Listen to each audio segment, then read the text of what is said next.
I was only 19 when I signed the papers to my first home. People said it was impossible, that I was too young, that I should wait until I was older and more settled. But I didn't listen. Please stay with me as I tell you my story. Please don't forget to like, share with your family and friends, and subscribe to our channel. Your support means a lot to me. Back to my story, I worked 2 jobs, saved every dime, and when I held the keys in my hand for the first time, I thought I had unlocked freedom itself. That house was supposed to be my sanctuary, my place of rest, my proof that hard work pays off. But freedom has a way of disappearing when you least expect it. It started small. One sister needed a place to stay for a while. Then the other followed, and with them came boyfriends, late-night arguments, and eventually children. One child turned into 2, then 5, then 10. My house transformed from a peaceful home into a crowded daycare, and I was not the owner anymore. I was the unpaid maid, the built-in babysitter, the person they leaned on without ever asking how I was holding up. At first, I told myself it was okay. Family helps family, right? I kept repeating the same lie, it's only temporary, just until they get on their feet. But weeks bled into months, months into years, and by the time I blinked, 10 years had been stolen from me. 10 years of sacrifice, 10 years of invisible labor, 10 years of being treated like I didn't matter in the very house I bought with my own 2 hands. Still I stayed, out of love, out of duty, out of the hope that one day, they would see me, not just as the sister who carried their weight, but as a woman worthy of respect. I was wrong. By the time I turned 20, my house no longer felt like mine. It was theirs. My sisters moved in as though they owned the place, bringing along their boyfriends. And soon after, the babies started coming. At first, I didn't complain. I told myself this was family, and family sticks together. But what I didn't realize was that sticking together really meant me carrying everyone on my back. I was the one who woke up early to get the kids ready for school. I was the one who stayed up late at night rocking crying babies to sleep. Every meal, every scraped knee, every school project, somehow it all fell on me. While my sisters went out, partied, or complained about how hard life was, I was the one holding everything together. I should have been building my own life, chasing dreams, maybe even falling in love. Instead, I was drowning in responsibilities that weren't mine. 10 children, 10 souls I didn't give birth to, looked up to me for stability, and I gave it to them. But no one looked back at me with gratitude. Not once did my sisters thank me. Not once did they offer to lighten the load. To them, I wasn't their sister anymore. I was the maid, the nanny, the live-in servant they never paid. I told myself I could endure it, that love was enough reason to sacrifice. But deep down, resentment was growing inside me like a shadow. Every time I picked up a toy off the floor, or wiped tears from another child's face, I asked myself, when will it be my turn to live? Little did I know, the answer was coming, and it would not come gently. My 29th birthday was supposed to mean something. 29 years of life, 10 years of sacrifice. And still no one saw me. That year, my birthday fell on Thanksgiving, and I woke up early, determined to make the day feel special, even if it was just for me. But as the hours unfolded, it became clear I wasn't celebrating anything. I rolled out of bed before the sun rose, dragging myself into the kitchen. I chopped, stirred, baked, and roasted until the house filled with the scent of a feast. A 4-course meal, everything from turkey to pies, spread across the counters. And yet, not one person asked if I needed help. My sisters lounged on their phones. Their boyfriends talked over sports. And the children screamed and ran through the halls while I worked alone. Not one happy birthday. Not even a whispered acknowledgement that the day was mine too. To them, it was Thanksgiving. To me, it was a reminder of how invisible I had become in my own home. As I placed the final dish on the table, I glanced around, hoping, just hoping that someone would say something. Anything, but all I heard was laughter that had nothing to do with me. My heart sank as I sat quietly, letting everyone else eat first, watching them take from me yet again, without giving back. That night, when the house was finally silent, I curled up in my room and stared at the ceiling. I had given them my time, my money, my energy, my youth, and in return, they couldn't even remember I existed. It was in that moment I realized, if I stayed quiet, they would never see me. They didn't just forget my birthday, they forgot me. Just when I thought my life couldn't hold more weight, fate laughed and added another burden. My mother fell sick. The woman who was supposed to be my anchor became another person for me to carry. I took her in, not because I had to, but because I loved her. But soon, caring for her was piled on top of cooking, cleaning, and managing 10 children who weren't mine. At first, my sisters promised to help. They said, "We'll take turns watching Mom. You've done enough," but those were empty words. Days turned into weeks, and I noticed something strange. The more I cared for my mother, the less my sisters came around. It was as if they had found the perfect excuse to abandon responsibility altogether. And then came the whispers. Late at night, I'd hear my sisters in the kitchen. I never caught every word, but I heard enough. "She thinks she's better than us. She wants Mom on her side. She's just trying to make us look bad." At first, I brushed it off as paranoia. But the stares grew colder. The thanks turned into silence. And silence turned into resentment. One evening, I walked into the living room and froze. My little sister was scrolling through my phone, smirking. "You think we don't know what you say about us?" She sneered. My heart stopped. What was she talking about? She had gone through my private messages. That was when the shift became undeniable. I wasn't just their servant anymore. I had become their enemy. And enemies, I would soon learn, don't sleep under the same roof forever. By the time Memorial Day arrived, I was exhausted in ways no sleep could fix. My body ached, my mind was heavy, and my spirit felt hollow. For years, I had poured myself out until nothing was left, and still my family asked for more. This time I didn't bend. That day I refused. I refused to cook. I refused to clean. I refused to rise when they barked orders as though I were their maid. "I'm done," I said quietly, but my words cut through the air like glass. The silence that followed was terrifying. Then came the laughter, low, mocking, like I had just told a joke. "Done. With what?" My older sister smirked. "This is your job. You think you can just quit." That was the moment I realized it. In their minds, I wasn't family anymore. I was property. But the real twist came that night. I overheard them whispering in the hallway, their voices sharp like knives. "We need to put her in her place." One hissed, "She's losing it. If she won't do it anymore, we'll make her look crazy.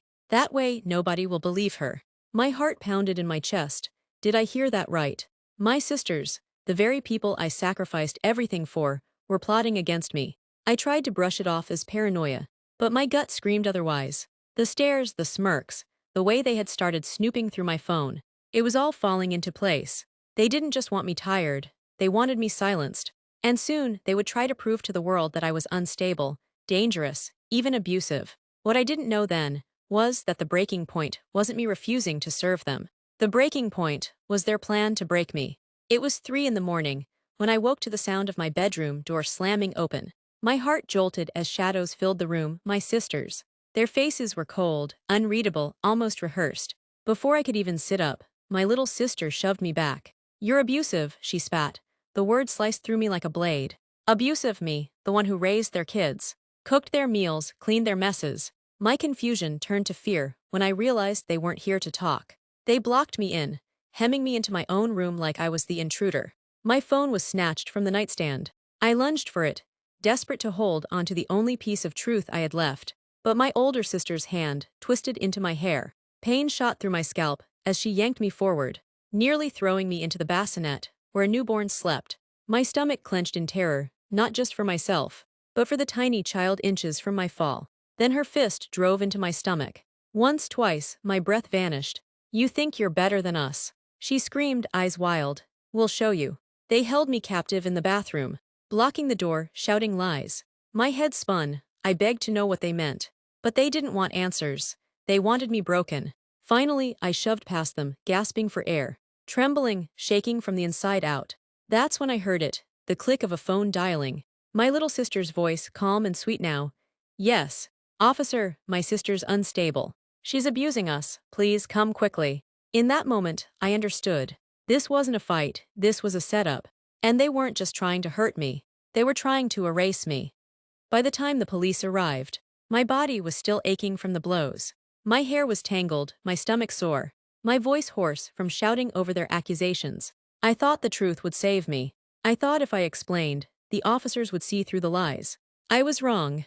My sisters were already outside, sobbing and trembling, as if they were the victims. "She snapped," my younger sister cried. "She's unstable, we're scared she'll hurt the kids." The words poured from her mouth so smoothly, so convincingly, that I almost doubted myself. One of the officers turned to me, eyes cautious. "Ma'am, we need you to come with us for evaluation." My chest tightened. Evaluation. They wanted me tested, as if I were insane. I looked to my sisters, searching for even a flicker of guilt.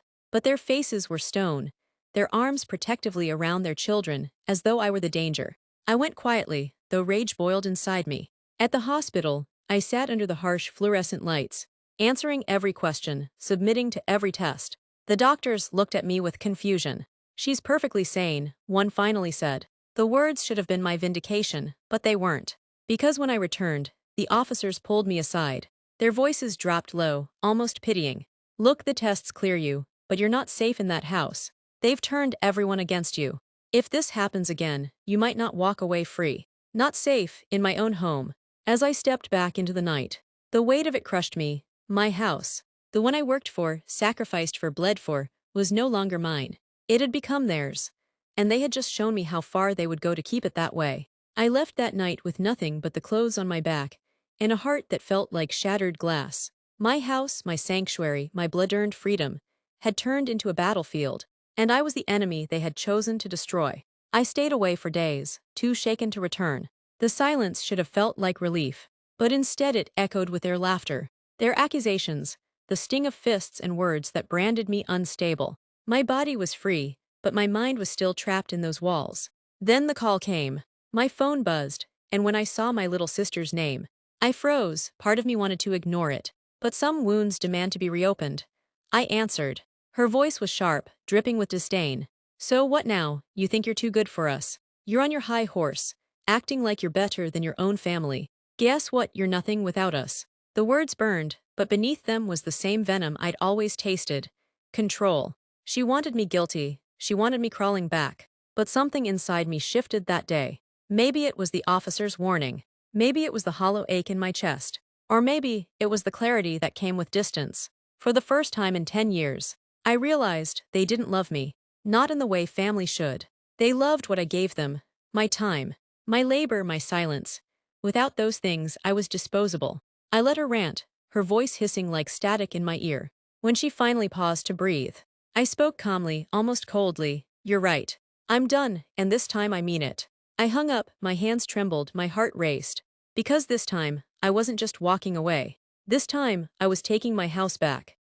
The morning after that call, I sat at my kitchen table, though it wasn't really mine anymore. My hands shook as I stared at the blank eviction notice on the screen. The words on the page felt cold, almost cruel, but so was the life I had been living. For 10 years, I had given everything. I raised children who weren't mine. I cared for a sick mother, while my sisters looked the other way. I worked, cooked, cleaned, and carried everyone on my back until my body broke. And when I finally said enough, they turned on me, they called me abusive. They beat me, they tried to erase me with lies. If love was supposed to protect me, why did it feel like a knife at my throat? I took a deep breath, clicked print, and held the papers in my hand. The sound of the printer spitting them out felt like freedom, like the first weapon I had ever been allowed to hold. I folded the eviction notices slowly, methodically, like they were sacred. For once, the power was mine. When I handed them over, the looks on their faces were unforgettable. My little sister's smirk vanished. My older sister's eyes widened in disbelief. "You can't do this," she hissed. "This is our home." "No," I said firmly, my voice steady for the first time in years. "It's mine, and you have 30 days to leave." The silence that followed was heavy, but beneath it I felt something I hadn't in years. Control. This was my house, my life, my freedom, and I wasn't going to let anyone take it away again. The day they left, the house was quiet in a way I hadn't heard in years. No children screaming, no boyfriends lounging on my couch, no sisters barking orders like I was their servant. Just silence, thick, almost unnerving. For a long moment, I stood in the middle of my living room and listened. The walls still carried scars of the life I had endured, fingerprints, scuff marks, and memories I didn't ask for. But beneath all of that I felt it, freedom. It wasn't easy. When they packed their things, they muttered curses under their breath. My older sister spat the word selfish at me like venom. My younger one laughed bitterly. "You'll come crawling back. You can't survive without us." But as their cars drove away, I knew the truth. It wasn't me who couldn't survive without them. It was them who couldn't survive without me. For years, I had been their foundation, their crutch, their scapegoat. And now, for the first time, they would have to stand on their own. I walked room to room that night, locking every door, wiping every counter, breathing in the emptiness. It felt strange. Strange but right. This house, the one I fought for at 19, finally belonged to me again. I thought about the girl I was then, full of hope, believing family meant love. She didn't know the price she would pay, but the woman I was now knew better. Love without respect is slavery, and sometimes, the bravest thing you can do is say no. That night, I curled into bed with no one to wake me. No children to soothe, no voices to silence. Just me. For the first time in over a decade, I felt it. Peace. Thank you for watching. Please don't forget to like, share with your family and friends, and subscribe to our channel for more stories.